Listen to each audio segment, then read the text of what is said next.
అందరికీ నమస్కారం. శ్రీరామ రామ రామేతి రమే రామే మనోరమే సహస్రనామ తత్తుల్యం రామనామవరానని ఒక మంచి ప్రశ్న. మనిషి జీవితం జ్యోతిష్యం మీద ఆధారపడి ఉందా అని అడిగేటువంటి ప్రశ్న. జ్యోతిష్యం మీద ఆధారపడి అంటే, జ్యోతిష్యము అంటే ఒక కాంతివంతమైనది, చీకటిలో ఒక ఉన్నతమైనటువంటి వస్తువుని, వ్యక్తిని చూడగలడానికి అవకాశం ఉండేది కాంతి. ఆ నిషీధిలో కాంతి రూపకంగా, కాంతిలాగా ప్రసరింపజేసేది జ్యోతిష్యం. అందుకే వేదాలలో కన్ను వంటిది ఈ యొక్క జ్యోతిష్యం అని చెప్పారు. కాబట్టి తప్పకుండా ఇది ప్రతి వ్యక్తి మీద కూడా జ్యోతిష్యం యొక్క ప్రభావం ఉంటుంది. అయితే గ్రహాల యొక్క ప్రభావం చేత మనకి జ్యోతిష్యం అనబడుతుంది. జ్యోతిష్యం అంటే ఏమిటి? పంచాంగం. పంచాంగం అంటే తిథి, వార, నక్షత్ర, యోగ, కరణాలు. అలాగే నవగ్రహాలు, 9 గ్రహాల యొక్క స్థితి. అందులో 2 ఛాయాగ్రహాలు, ఒకటి రాహు, రెండవది కేతు. మిగిలిన 7 గ్రహాలు స్థిరమైన గ్రహాలు. చాలామంది అంటారు పూర్వకాలంలో భూమి బల్లపరుపుగా ఉందని చెప్పేసినటువంటి ఆలోచనకు ఉండేది. కానీ భూమి గోళాకారంలో, వర్తులాకారం అని చెప్పేసి వేద వాంగ్మయమే చెప్పింది. దాన్ని నమ్మనివాడు నమ్మడు, నమ్మేవాడు నమ్ముతాడు. దాన్ని మీకేదో ఇప్పటి వాళ్ళ కోసం అబద్ధం చెప్పాల్సిన అవసరం లేదు.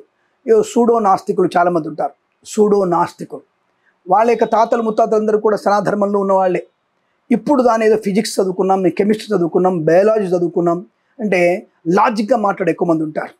ఈ లాజికల్గా మాట్లాడే వారికి మ్యాజికల్గా మాటలు చెప్పేటువంటి శక్తి మాకు లేదు.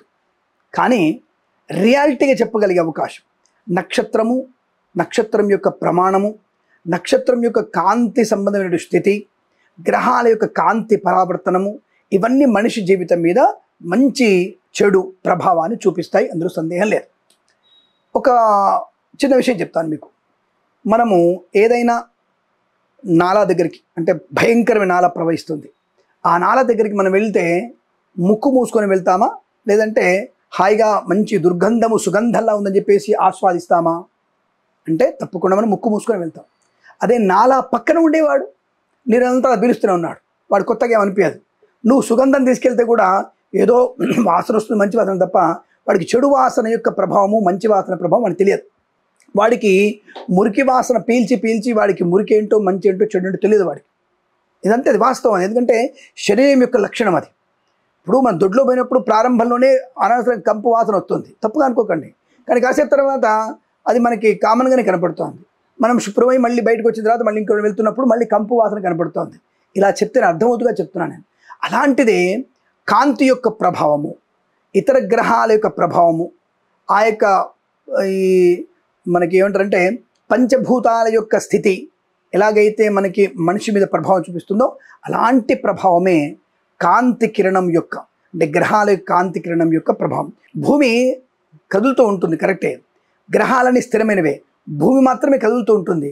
కానీ ఇతర గ్రహాలు మనకి స్థిరంగా ఉన్నట్టుగా కనబడవు, అవి తిరుగుతున్నట్టు కనబడతాయి. ఎందుకు? మనము భూమి మీద స్థిరంగా ఉన్నాం కాబట్టి మనం తిరుగుతున్నప్పుడు అవి కదులుతున్నట్టు కనబడుతుంది మనకి. ఒక బస్సు పక్క బస్సులో వెళ్తున్నప్పుడు మన బస్సు కదలకుండా ముందర బస్సు కదిలితే మన బస్సే కదిలితే భ్రమలో ఉంటాం మనం. అలాగే ఒక భ్రమలో ఉంటాము. దానిని ఆధారంగా చేసుకొని భూమి తిరుగుతుంది. భూమి తనకు తాను తిరుగుతున్నప్పుడు ఒక గ్రహాల యొక్క స్థితి, రవిక ఉంటాడు, చంద్రుడిక ఉంటాడు, బుధుడిక ఉంటాడు. ఆ గ్రహాలని కూడా మనం తిరుగుతున్నప్పుడు అవి తిరిగాయేమో అన్నట్టు కనబడుతూ ఉంటుంది. బస్సులో వెళ్తున్నప్పుడు స్తంభాలన్నీ వెనక్కి వెళ్తుంటాయి, కొండలు వెనక్కి వెళ్తుంటాయి, అలాగన్నమాట. కాబట్టి దాన్ని ఆధారంగా, భూమిని ఆధారంగా చేసుకొని గ్రహాల యొక్క గమనాన్ని మనం అంచనా వేసుకుంటూ, ఓ భూమి నుంచి కుజుడు ఇంత దూరం ఉన్నాడు, భూమి నుంచి చంద్రుడి దూరం ఉన్నాడు, భూమి నుంచి రవి 8 లక్షల కిలోమీటర్ల దూరంలో ఉన్నాడు, కాంతి పరావర్తన చెందడానికి సూర్యుడి నుంచి భూమి మీదకి కాంతి రావడానికి 8 నిమిషాల సమయం పడుతుందని చెప్పేసి లెక్కలు వేస్తున్నాం.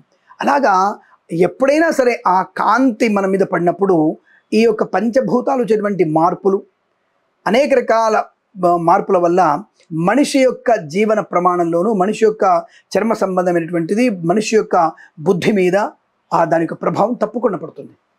కుజుని కాంతి ఒకలాగా, శుక్రుని కాంతి ఒకలాగా, బృహస్పతి గ్రహ కాంతి ఒకలాగా తప్పకుండా ఉంటుంది.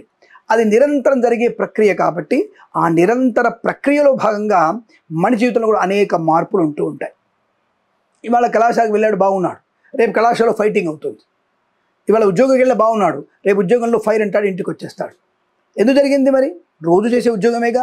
ఆ రోజు మాత్రం ఎందుకు జరిగింది అంటే గ్రహం యొక్క ప్రభావం చేత నీ యొక్క పరివర్తన కావచ్చు, నీ ప్రవర్తన కావచ్చు, నీ బుద్ధి వికాసం కావచ్చు, ఉద్యోగంలోంచో కళాశాల నుంచో లేదా వృత్తిలోంచో తొలగించేయచ్చు. అది కారణము ఇతర గ్రహాల యొక్క ప్రభావం చేత మనలో ఉండేటువంటి మస్తిష్కము సరిగా పనిచేయకపోవడం, చైతన్యంగా లేకపోవడం, బుద్ధి సరిగా పనిచేయకపోవడం, మాటకు మాట సమయం చెప్పడం, పౌరుషంగా ఉండడం, తప్పుడు పని చేయడం, తప్పుడు పని చేయనటువంటి ఆలోచన గ్రహాలు ప్రేరేపించడం, తద్వారా మనకి నష్టాన్ని కలిగే అవకాశం ఉంటుంది.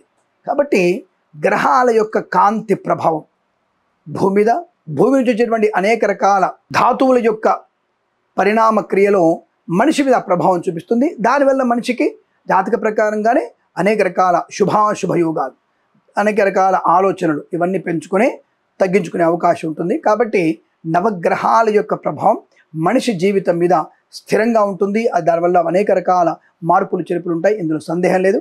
కాబట్టి జ్యోతిష్యం అనేటువంటి స్థితి మనిషి మనుగడకి ఉపయోగపడడానికి, మనిషి పతనం అవడానికి కూడా కారణమవుతాయి.